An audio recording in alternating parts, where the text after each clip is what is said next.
Pemerintahan Kecamatan Tamalate menyiapkan 4 zona pengolahan sampah organik. Zona pengolahan tersebut hadir untuk memperkuat implementasi kebijakan pemilahan sampah dari sumber yang mulai berlaku sejak 1 Agustus 2026.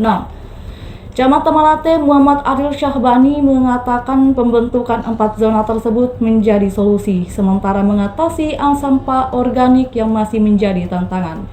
Berbeda dengan sampah anorganik, menurutnya relatif tidak mengalami kendala berarti karena memiliki nilai ekonomis tinggi.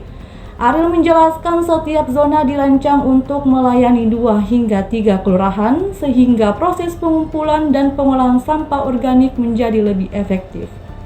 4 zona tersebut berada di Kelurahan Manggasa, Paratambung, Barombong, serta zona Jogaya.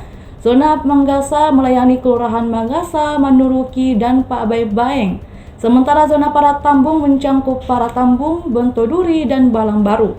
Zona Barombong melayani Barombong, Tanjung Merdeka, serta Macini, Sombala, sedangkan Jogaya dan Bogaya berada dalam satu zona pengolahan tersendiri. Ariel menjelaskan sampah organik yang telah dipilah masyarakat akan langsung dibawa menuju zona pengolahan tersebut. Menurutnya metode yang digunakan di 4 titik tersebut adalah open window, yakni teknik pengomposan dengan menumpuk material organik secara memanjang hingga menjadi kompos.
Download Tribun X sekarang, menghadirkan lokal menjadi Indonesia.